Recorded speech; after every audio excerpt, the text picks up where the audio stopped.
देख रहे हैं पूजा हो रहा है तो भी पूछ रहे हैं आप देखा है मुझे समझ में आया ना वरना मैं नहीं जागा पापा आप हमेशा आपको सब पता रहता है आपको जो पता है ना वो हम लोग को ना पता है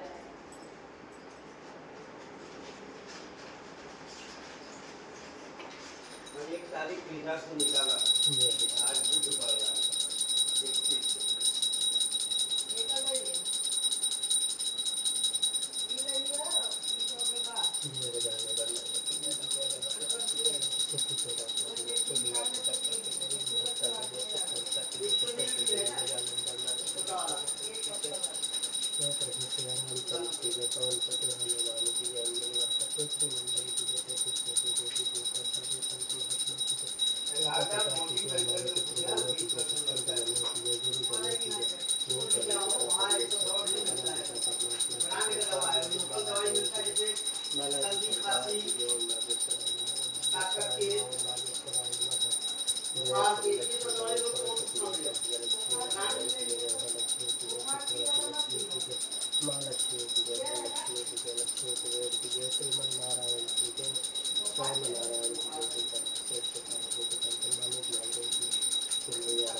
बृहस्पतिवार के व्रत में केले का पूजन करना चाहिए। कथा और पूजन के समय कर्म वचन मन से शुद्ध होकर इच्छा पूर्ति के लिए बृहस्पति देव से प्रार्थना करनी चाहिए।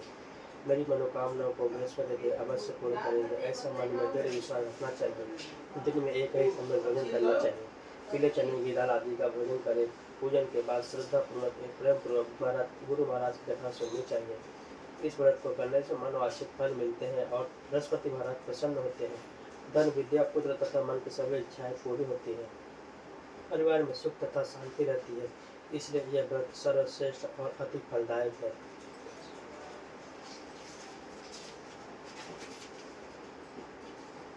बृहस्पतिवार की व्रत कथा। बहुत समय पहले की बात है। भारत में एक राजा राज्य करता था। वह अति प्रतापी और दानी था। वह प्रतिदिन मंदिर में भगवत दर्शन करने जाता था और गुरु और ब्राह्मण की भी सेवा किया करता था। उसके द्वार से कोई भी याचक निराश नहीं लौटता था। वह प्रत्येक गुरुवार को व्रत रखता और पूजन करता था। हर दिन गरीबों की मदद करता था, परंतु ये सब बातें उसकी रानी पसंद नहीं करती थी। वह न व्रत करती थी, न किसी को एक पैसा भी दान रूप में देती थी। वह राजा को भी ऐसा करने से रोकती थी। एक समय की बात है, जब राजा शिकार खेलने वन को चले गए थे। महल से घरानी और उदासी थी। उस समय गुरु बृहस्पति देव साधु का रूप धारण कर राजा के दरवाजे पर भिक्षा मांगने आए। साधु ने रानी से भिक्षा मांगी तो कहने लगे, साधु महाराज, मैं इस दान पुण्य से तंग आ गई हूँ। इस कार्य के लिए तो मेरे पति देव ही बहुत है। अब आप ऐसी कृपा करें कि सारा धन नष्ट हो जाए तथा मैं आराम से रह सकूं। साधु का वेश रखे बृहस्पति देव ने कहा, हे देवी, तुम अति विचित्र हो। संतान और धन से कोई दुखी नहीं होता, इसे सभी चाहते हैं। पापी भी पुत्र धन की इच्छा करता है। अगर तुम्हारे पास धन बहुत है तो भूखे मनुष्यों को भोजन कराओ, प्याव लगवाओ, ब्राह्मण को दान दो, तालाब बनवाओ, कुआं तालाब बावड़ी आदि का निर्माण कराओ तथा निर्धनों की कुंवारी कन्याओं का विवाह करवाओ, साथ ही यज्ञ आदि करो। इस प्रकार के कर्मों से आपका कुल, आपका नाम परलोक में सार्थक होगा एवं प्रसिद्ध होगा, स्वर्ग की प्राप्ति होगी। किंतु वह मूर्ख रानी साधु की बातों से खुश न हुई। वह बोली, है साधु महाराज, मुझे ऐसी संपत्ति की आवश्यकता नहीं जो मेरे काम न आए, जिसको मैं अन्य लोगों को दान दूं, जिसको रखने और संभालने में मेरा सारा समय नष्ट हो जाए। साधु ने रानी को समझाने का बहुत प्रयत्न किया, परंतु रानी अपनी बातों से अड़ी रही। तब साधु ने कहा, हे देवी, यदि तुम्हारी ऐसी इच्छा है तो जैसा मैं तुम्हें बताता हूँ तुम वैसा ही करना। बृहस्पतिवार के दिन घर को गोबर से लीपना, अपने केशों को पीली मिट्टी से धोना, केशों को धोते समय स्नान करना, राजा से कहना कि हजामत करवाए, भोजन में मांस मदिरा खाना, कपड़ा धोबी के हाथ धुलने डालना। इस तरह 7 बृहस्पतिवार का निरंतर करने से तुम्हारा सब धन नष्ट हो जाएगा। ऐसा कहकर साधु रूपी बृहस्पति देव अंतर्ध्यान हो गए। रानी ने साधु के कहे अनुसार 7 बृहस्पतिवार वैसा ही करने का विचार किया। साधु के बताए अनुसार करते हुए उसे केवल 3 बृहस्पतिवार ही बीते थे कि इसकी समस्त धन संपत्ति नष्ट हो गई। कहे अनुसार ही करने से भरपेट भोजन के लिए भी दोनों समय परिवार तरसने लगा तथा सांसारिक भोगों से दुखी रहने लगा। इस प्रकार के अभावग्रस्त जीवन से तंग आकर एक बार राजा रानी से कहने लगा कि हे रानी, तुम यहाँ पर रहो, मैं दूसरे देश को जाता हूँ, क्योंकि यहाँ पर मुझे सभी मनुष्य जानते हैं, इसलिए मैं यहाँ कोई कार्य नहीं कर सकता। देश चोरी परदेश भीख के समान है। ऐसा कहकर राजा परदेश चला गया। वहाँ जंगल में लकड़ी काट कर लाता, उन्हें शहर में बेच कर जीवन यापन करने लगा। राजा के जाने के पश्चात इधर उसके बिना रानी और दासी लेके रहने लगी। किसी दिन भोजन मिलता तो किसी दिन जल पीकर ही रहना पड़ता था। एक समय रानी और दासी को 7 दिन बिना भोजन के व्यतीत हो गए तो रानी अपनी दासी से बोली, हे दासी, यहाँ समीपी के नगर में मेरी बहन रहती है जो बहुत धनवान है, तो इसके पास जा, वहां से 5 सेर बेजर मांग कर ले आ, जिससे कुछ समय के लिए गुजर बसर हो जाएगी। दासी उसकी बहन के पास गई। बृहस्पतिवार का दिन था। रानी की बहन उस समय ध्यान मग्न होकर पूजा कर रही थी। दासी ने रानी की बहन से कहा, हे रानी, मुझे आपके पास आपकी बहन ने भेजा है, मुझे 5 सेर बेजर दे दो। दासी ने अपनी बात अनेक बार कही, परंतु रानी की बहन ने कोई उत्तर नहीं दिया, क्योंकि वह उस समय बृहस्पतिवार की कथा सुन रही थी। रानी की बहन से जब दासी को कोई अपेक्षित उत्तर नहीं मिला तो अति दुखी हुई। उसे क्रोध भी बहुत आया। लौट कर वह रानी से बोली, हे रानी, आपकी बहन बहुत धनी स्त्री है, परंतु वह अति घमंडी भी है। वह छोटे लोगों से बात भी नहीं करती। 5 सेर बेजर देने के लिए मैंने उनसे बहुत बार कहा, परंतु उसने कोई उत्तर नहीं दिया। इस प्रकार मुझे निराश से खाली हाथ लौटना पड़ा। रानी बोली, हे दासी, इसमें मेरी बहन का किसी प्रकार का कोई दोष नहीं है। जब बुरे दिन आते हैं तब कोई सहारा नहीं देता, अपने पराये हो जाते हैं। अच्छे बुरी का ज्ञान विपत्ति में ही होता है। जो ईश्वर की इच्छा होगी वही होगा। यह सब हमारे भाग्य का दोष है। उधर पूजा समाप्त होने के पश्चात रानी की बहन ने सोचा कि मेरी बहन की दासी आई थी, परंतु मैंने उसे कोई उत्तर नहीं दिया, इससे वह बहुत दुखी हुई होगी। कथा को सुनकर तथा विष्णु भगवान का प्रसाद ग्रहण कर वह अपनी बहन के घर आई तथा बोली, हे बहन, मैं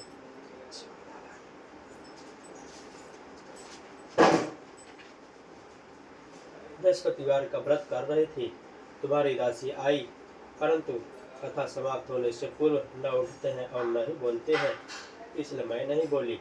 बताओ दासी, किस कार्य से मेरे पास गई थी?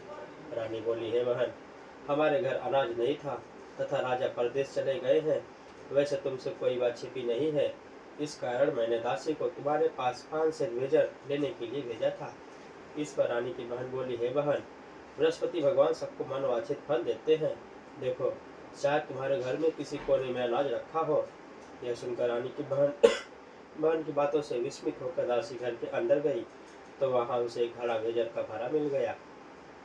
उसे बड़ा आश्चर्य हुआ, क्योंकि उसके अनुसार घर का एक एक बर्तन अन्न से खाली था। उसने बाहर आकर रानी को सारा वृत्तांत सुनाया। दासी अपनी रानी से कहने लगी, हे रानी, देखो, वैसे भी हमको जब अन्न नहीं मिलता तो वह भी व्रत समान ही है। अगर इनसे व्रत की विधि तथा कथा पूछ ली जाए तो बृहस्पतिवार का व्रत हम भी किया करेंगे। और फिर दासी के कहने पर रानी ने अपनी बहन से बृहस्पतिवार का व्रत, पूजन विधि एवं नियमों के बारे में विस्तार से पूछा। उन्होंने बताया, जो बृहस्पतिवार के व्रत में चने की दाल और मुनक्का से विष्णु भगवान का केले की जल में पूजन कर दीपक जलाता है, पीला भोजन करता है, पीले वस्त्र धारण करता है तथा प्रेम पूर्वक बृहस्पति भगवान की कथा सुनता है, इस प्रकार करने से गुरु भगवान उस भक्त से प्रसन्न होते हैं, धन अन्न पुत्र देते हैं, मनवांछित मनोकामना पूर्ण करते हैं। व्रत एवं पूजन की विधि बताकर रानी की बहन अपने घर लौट गई। तत्पश्चात रानी और दासी दोनों ने निश्चय किया कि बृहस्पति देव भगवान का व्रत पूजन जरूर करेंगे। 7 दिन पश्चात जब बृहस्पतिवार आया तो दोनों ने व्रत रखा। दासी चना गुड़साल में जाकर चना और गुड़ बीन लाई और उसकी दाल बनाकर केले की जड़ में विष्णु भगवान का पूजन किया। अब भोजन पीला कहाँ से आए, यह सोचकर दोनों बड़ी दुखी हुई, परंतु उन्होंने व्रत किया था, इसलिए बृहस्पति देव भगवान उनसे प्रसन्न थे। एक साधारण व्यक्ति के रूप में वो 2 थालों में सुंदर पीला भोजन लेकर आए और दासी को देकर बोले, हे दासी, यह भोजन तुम्हारे और रानी के लिए है, तुम दोनों ही इसे ग्रहण करना। दासी भोजन पाकर अति प्रसन्न हुई और रानी से बोली, हे रानी, भोजन कर लो। रानी को भोजन के विषय में कुछ पता नहीं था, इसलिए वो दासी से बोली, जा तू ही भोजन कर, क्योंकि तू व्यर्थ में हमारी हंसी उड़ाती है। दासी बोली, हे रानी, एक व्यक्ति भोजन दे गया है। रानी बोली, वो भोजन तेरे ही लिए दे गया है, इसलिए तू ही भोजन कर। दासी ने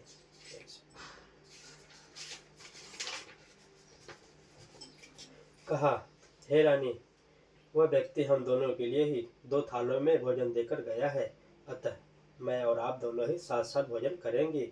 दोनों ने गुरु भगवान को धन्यवाद एवं नमस्कार कर भोजन प्रारंभ किया। उसके बाद से दोनों प्रत्येक बृहस्पतिवार को गुरु भगवान का व्रत और पूजन करने लगे। बृहस्पति भगवान की कृपा से उन दोनों की भोजन एवं धन की कमी दूर हो गई, परंतु रानी फिर पुनः पहली प्रकार से आलस करने लगी। तब दासी ने कहा, हे रानी, आप पहले भी इस प्रकार आलस करती थी, आपको धन संभालने एवं दान देने में कष्ट होता था, इसी कारण सभी धन नष्ट हो गया और हमारी ऐसी दुर्दशा हो गई। अब गुरु भगवान की कृपा से धन मिला है तो फिर आपका आलस हो रहा है। बड़े कष्टों के बाद हमने यह धन पाया है, इसलिए आपको दान पुण्य करना चाहिए। भूखे मनुष्य को भोजन कराओ, ब्राह्मण को दान दो, प्याऊ लगवाओ, कुआं, तालाब, बावड़ी, बाग आदि का निर्माण करवाओ, कुंवारी कन्याओं का विवाह करवाओ, मंदिर पाठशाला बनवाकर दान दो, धन को शुभ कार्यों में खर्च करो, जिससे तुम्हारे आपके कुल का सम्मान बढ़े तथा आपको स्वर्ग प्राप्त हो एवं आपके पितृ प्रसन्न हो। दासी की बात मानकर रानी इसी प्रकार सत्कर्म करने प्रारंभ किए। इस प्रकार करने से उसका काफी यश फैलने लगा। कुछ दिनों के बाद एक दिन रानी और दासी आपस में विचार करने लगी कि न जाने राजा किस दशा में होंगे, उनकी कोई खोज खबर नहीं है। रानी राजा की कोई खबर न पाकर उदास रहने लगी। गुरु भगवान से उन्होंने प्रार्थना की और भगवान ने रात्रि में राजा को स्वप्न में दर्शन देकर कहा, हे राजा, उठ, तेरी रानी तुझको याद करती है, अब अपने देश को लौट जा। राजा प्रातः काल उठा, वह सोचने लगा कि मैं किस प्रकार रानी के पास खाली हाथ जाऊंगा, मेरे पास तो कुछ भी नहीं। स्त्री जाति खाने और पहनने की ही साथी होती है। पर प्रभु की आज्ञा मानकर वह अपने नगर को चलने को तैयार हुआ। परदेश में राजा बहुत दुखी रहने लगा था। प्रतिदिन जंगल से लकड़ी बीन कर लाता और उसे शहर में बेचकर अपने दुखी जीवन को बड़ी कठिनाई से व्यतीत करता था। एक दिन राजा दुखी होकर अपने पुराने दिनों को याद करके रोने लगा। उस जंगल में बृहस्पति देव एक साधु का रूप धारण करके आए और राजा से बोले, हे लकड़हारे, तुम इस तियावान जंगल में किस चिंता में बैठे हो, मुझे बतलाओ। यह सुनकर राजा की आंखों में आंसू भर आए और वह साधु को प्रणाम करके बोला, हे प्रभु, आप सब कुछ जानने वाले हैं। इतना कहकर राजा ने साधु को अपनी समस्त व्यथा सुना दी। तब साधु रूप में गुरु भगवान राजा से बोले, हे राजन, तुम्हारी पत्नी ने बृहस्पतिवार के दिन बृहस्पति देव का अपमान किया था।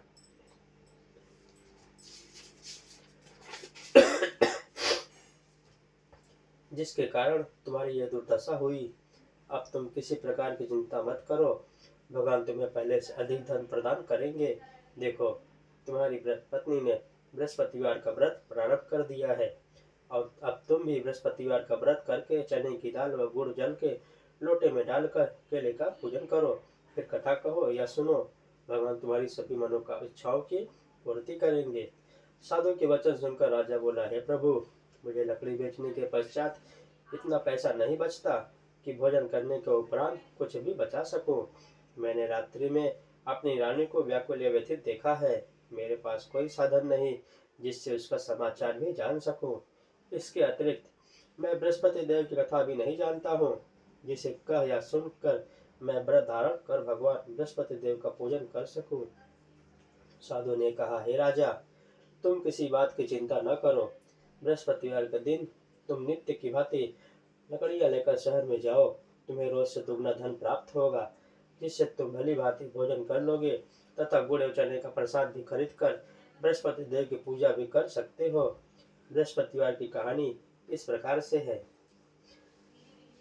बृहस्पति देव की कहानी। प्राचीन समय में एक बहुत ही निर्धन ब्राह्मण था। उसके कोई संतान नहीं थी।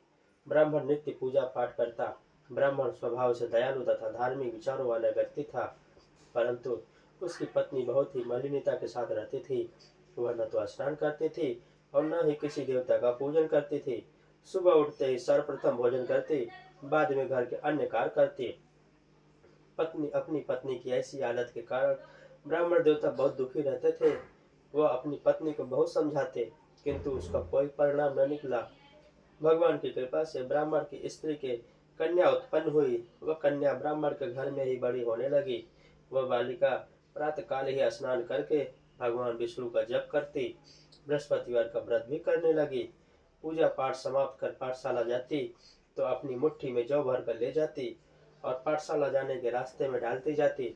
भगवान बृहस्पति देव की कृपा से वही जौ स्वर्ण के हो जाते तो लौटते समय उनको बीन कर घर ले आती। एक दिन वह बालिका सूप में उन सोने के जौ को फटक कर साफ कर रही थी।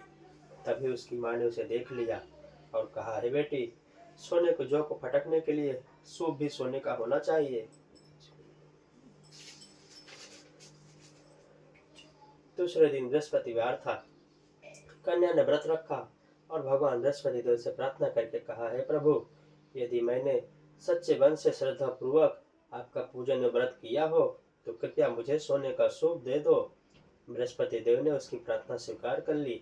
नित्य की भांति वह कन्या जौ फैलाती हुई पाठशाला चली गई। पाठशाला से लौटकर जब वो जौ बीन रही थी तो बृहस्पति भगवान की कृपा से उसे सोने का सूप प्राप्त हुआ। उस सोने के सूप को वह घर लेकर आई और उससे जौ साफ करने लगी, परंतु उसकी माँ का आचरण वैसा ही रहा। एक दिन वह कन्या सोने के सूप में जौ साफ कर रही थी। उसी समय अचानक उस नगर का राजकुमार वहां से होकर निकला। कन्या के रूप में कार्य को देखकर राजकुमार कन्या पर मोहित हो गया। राजमहल लौटकर राजकुमार अन्न तथा जल त्याग कर उदास होकर लेट गया। राजा को जब अपने पुत्र द्वारा अन्न जल त्यागने का समाचार प्राप्त हुआ तो अपने मंत्रियों के साथ वह राजकुमार के पास आए और बोले, हे बेटा, तुम्हें किस बात का दुख है? किसी ने तुम्हारा अपमान किया है अथवा कोई और कारण है तो मुझे बताओ, मैं वही करूंगा जिससे तुम प्रसन्न होंगे। राजकुमार ने अपने पिता की बातें सुनी तो वह बोला, आपकी कृपा से मुझे किसी प्रकार का कष्ट नहीं है। किसी ने मेरा अपमान भी नहीं किया है, परंतु मैं उस कन्या के साथ विवाह करना चाहता हूँ जो सोने के सूप में सोने के जौ फटक रहे थे। यह सुनकर राजा हास्य में पड़ गया और बोला, हे राजकुमार, इस तरह की कन्या का पता तुम लगाकर मुझे बताओ, मैं तुम्हारा विवाह उसके साथ अवश्य ही करवा दूंगा। राजकुमार ने प्रसन्न होकर राजा को उस ब्राह्मण कन्या के घर का पता बताया। राजा के आदेश पर मंत्री उस कन्या के घर गया और राजा का आदेश ब्राह्मण को कह सुनाया। कुछ ही दिन बाद ब्राह्मण की कन्या का विवाह राजकुमार के साथ हो गया। घर से कन्या के विदा होते ही उस ब्राह्मण के घर में पहले की तरह निर्धनता वास करने लगी। अब भोजन के लिए अनाज भी बड़ी मुश्किल से मिलता था। एक दिन दुखी होकर ब्राह्मण देवता अपनी बेटी से मिलने गए। बेटी पिता की ऐसी अवस्था को देखकर अत्यंत दुखी हुई और अपने माँ का समाचार पूछा। ब्राह्मण ने पुत्री को सभी हाल कह सुनाया। पुत्री ने अपने पिता को बहुत सा धन देकर उसे विदा किया।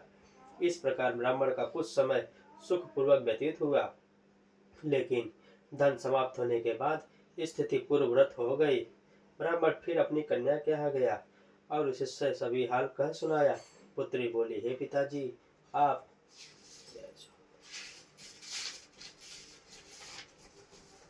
अपने साथ माता जी को यहाँ लिवा लाओ, मैं उन्हें वह विधि बता दूंगी जिससे दरिद्रता दूर हो जाएगी।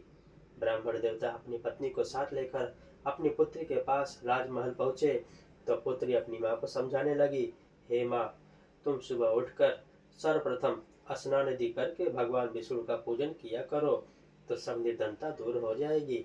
परंतु उसकी माँ ने उसकी एक न मानी। वह सुबह उठकर सर्वप्रथम अपनी पुत्री के घर में बचा जूठन खा लेती थी।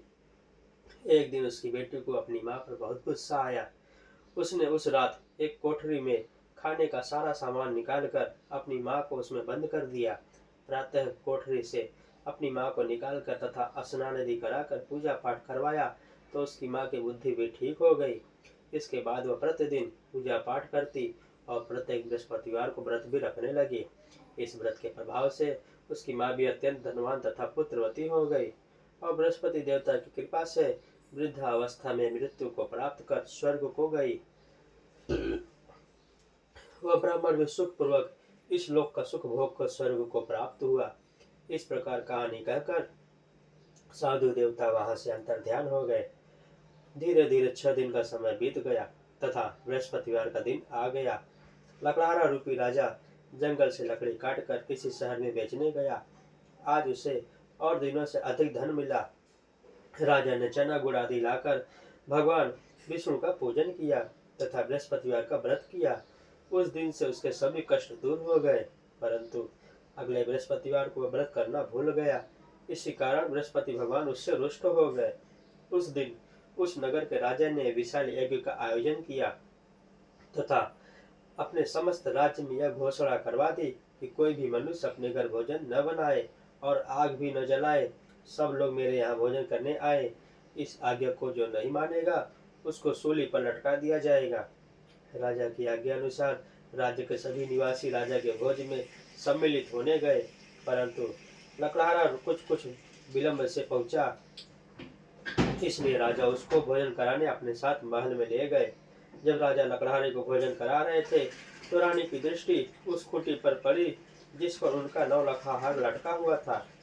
उसे खूंटी पर हार लटका दिखाई नहीं दिया।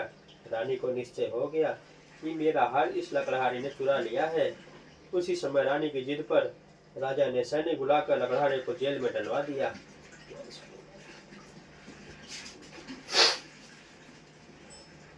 जेल खाने में बंद लकड़हारा बहुत दुखी होकर विचार करने लगा कि न जाने कौन से पूर्व जन्म के कुकर्म से मुझे ये दुख प्राप्त हुआ है।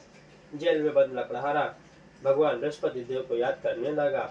तत्काल बृहस्पति देव साधु के रूप में प्रकट हो गए और उसकी दशा को देखकर कहने लगे, अरे मूर्ख, तू बृहस्पतिवार को बृहस्पति देव की कथा ये व्रत करना भूल गया, इस कारण तुझे दुख प्राप्त हुआ है। अब किसी प्रकार की चिंता मत कर। भगवान बृहस्पतिवार के दिन जेल खाने के दरवाजे पर तुझे 50 पैसे पड़े मिलेंगे। तुम उन पैसों से प्रसाद मंगाना। भगवान बृहस्पति देव का पूजन एवं व्रत कथा कहना। कथा का प्रसाद स्वयं भी ग्रहण करना तथा दूसरों को भी कराना। इस प्रकार करने से तुम्हारे सभी कष्ट दूर हो जाएंगे। अगले बृहस्पतिवार राजा को जेल के द्वार पर पैसे मिले। राजा ने पूजा का सामान मंगवाकर कथा कही और प्रसाद बांटा। उसी रात बृहस्पति देव ने उस नगर के राजा को स्वप्न में दर्शन देकर कहा, हे राजा, तूने जिस आदमी को जेल खाने में बंद कर रखा है वह निर्दोष है, वह राजा है, उसे छोड़ दो। रानी का 9 लाखा हार उसी खूंटी पर लटका हुआ है। अगर तू ऐसा नहीं करेगा मैं तेरे राज्य को नष्ट कर दूंगा। राजा सुबह उठा और खूंटी पर हार लटका देखकर लकड़हारे को बुलाकर उसे क्षमा याचना की तथा राजा को योग्य सुंदर वस्त्र आभूषण देकर उसे विदा किया। बृहस्पति देव की आज्ञा अनुसार राजा अपने नगर को चल दिया। जब वो नगर के निकट पहुंचा तो उसे बड़ा आश्चर्य हुआ। वहां पहले से अधिक तालाब, बाग और कुएं तथा बहुत सी धर्मशालाएं, मंदिर आदि बने हुए थे। राजा ने जब नगरवासियों से पूछा, ये बाग, तालाब, धर्मशालाएं एवं कुएं किसके द्वारा बनवाए गए हैं, तब नगर के सब लोग कहने लगे कि यह सब रानी और दासी द्वारा बनवाए गए हैं। राजा को बहुत आश्चर्य हुआ और क्रोध भी बहुत आया।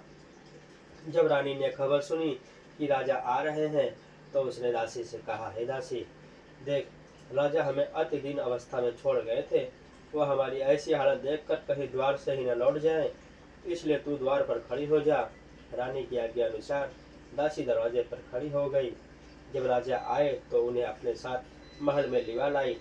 तब राजा ने क्रोध करके अपनी तलवार निकाली तथा रानी से पूछा, बताओ, इतना धन तुम्हें कैसे और किस प्रकार प्राप्त हुआ है? तब रानी ने बताया कि हमें यह सब धन बृहस्पति देव के व्रत के प्रभाव से प्राप्त हुआ है। अब राजा ने निश्चय किया कि 7 दिन बाद तो सभी बृहस्पति देव का पूजन करते हैं, परंतु मैं प्रतिदिन दिन में 3 बार कथा कहा करूंगा तथा नित्य व्रत किया करूंगा। अब हर समय राजा के दुपट्टे में चने की दाल बंधी रहती तथा दिन में 3 बार कथा कहता।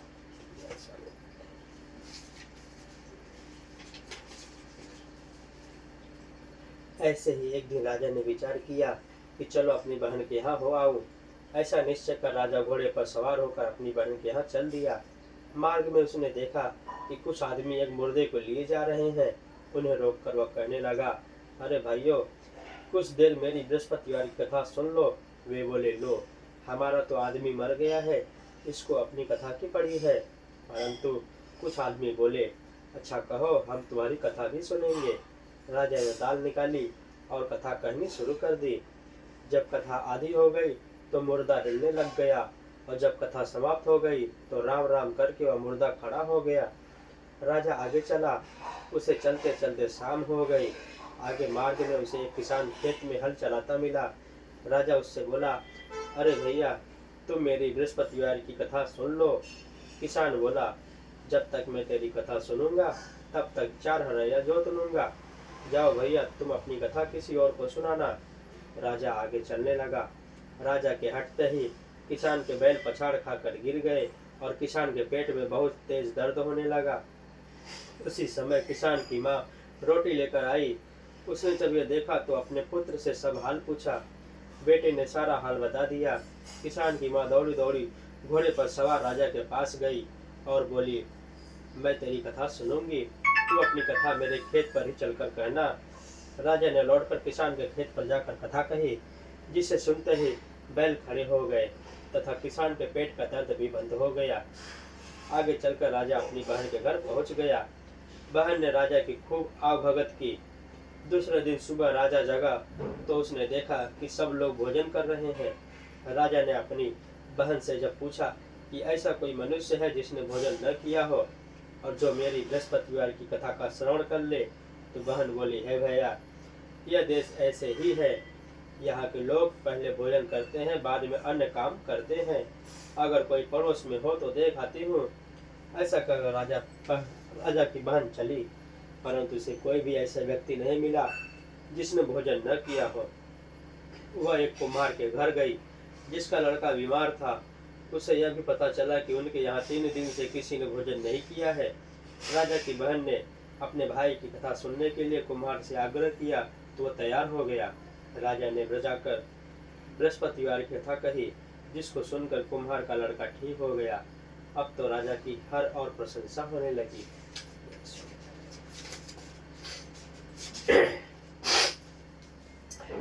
कुछ दिन बाद एक दिन राजा ने अपनी बहन से कहा, हे बहन, मैं अपने घर जाऊंगा, तुम भी तैयार हो जाओ।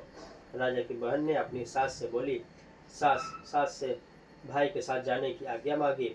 सास बोली, चली जा, परंतु अपने लड़कों को यहीं छोड़ जाना, क्योंकि तेरे भाई की कोई संतान नहीं होती। बहन ने भाई से कहा, है भैया, मैं तो चलूंगी, परंतु कोई बालक नहीं जाएगा। राजा ने कहा, जब कोई बालक नहीं साथ चलेगा तब तुम ही क्या करोगे। दुखी मन से राजा अपने नगर को लौट आया। राजा अपनी रानी से बोला, हम निर्वंशी हैं, हमारा मुंह देखने का भी धर्म नहीं है। वह उदास होकर बिना भोजन किए शैया पर लेट गया। रानी बोली, हे प्रभु, भगवान बृहस्पति देव ने हमें सब कुछ दिया है, वे हमें संतान भी अवश्य देंगे।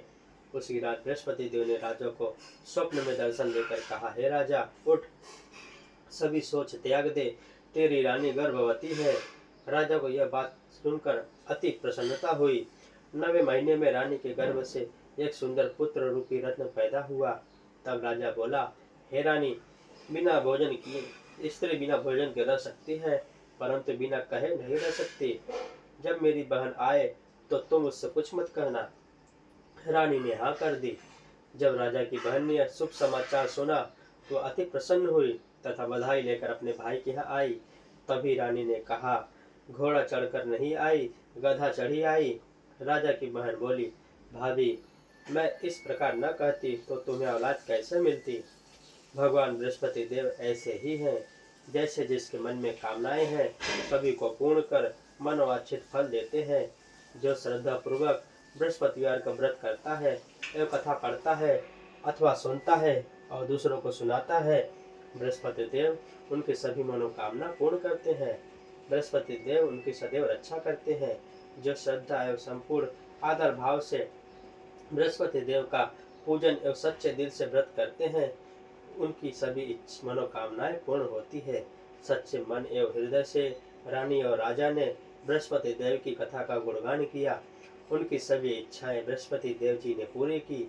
इसलिए सबको कथा कहने अथवा सुनने के बाद बृहस्पति भगवान का प्रसाद ग्रहण करना चाहिए तथा सच्चे मन से भावना से भगवान बृहस्पति देव का ध्यान करते हुए सदा उनकी जय जयकार करनी चाहिए। बोलो विष्णु भगवान की जय, श्रीमन नारायण की जय, लक्ष्मी नारायण की जय, स्वामी समर्थ की जय।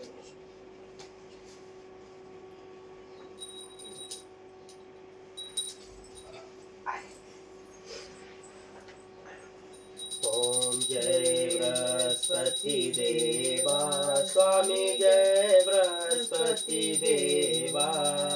छिन छिन भोग लगाए, छिन छिन भोग लगाए, कदली फल मेवा। ओम जय बृहस्पति देवा, तुम पूर्ण परमात्मा, तुम अंतर्यामी, स्वामी तुम अंतर्यामी। जगत पिता जगदीश्वर, जगत पिता जगदीश्वर, तुम सभी के स्वामी। ओम जय बृहस्पति देवा, चरणामृत निज निर्मल, सब पातक हरता, स्वामी सब पातक हरता। सकल मनोरथ दायक, सकल मनोरथ दायक, कृपा करो वरता। ओम जय बृहस्पति देवा, तन मन धन अर्पण कर, जो जन शरण पड़े, प्रभु जो जन शरण पड़े। प्रभु प्रकट तब हो कर, प्रभु प्रकट तब हो कर, आकर द्वारे खड़े। ओम जय बृहस्पति देवा, दीन दयाल दयानिधि भक्तन हितकारी, स्वामी भक्तन हितकारी। पाप दोष सब हरता, पाप दोष सब हरता, भव बंधन हारी। ओम जय बृहस्पति देवा, विषय विकार मिटाओ, पाप हरो देवा, स्वामी पाप हरो देवा। श्रद्धा भक्ति बढ़ाओ, श्रद्धा भक्ति बढ़ाओ, संतन की सेवा। ओम जय बृहस्पति देवा, बृहस्पति जी की आरती जो प्रेम सहित गावे, स्वामी प्रेम सहित गावे। ज्येष्ठानंद कृपा से, ज्येष्ठानंद कृपा से, निश्चय फल पावे। ओम जय बृहस्पति देवा, ओम जय जगदीश हरे, स्वामी जय जगदीश हरे। भक्त जनों के संकट, दास जनों के संकट क्षण में दूर करे। ओम जय जगदीश हरे। जो ध्यावे फल पावे, दुख बिन से मन का।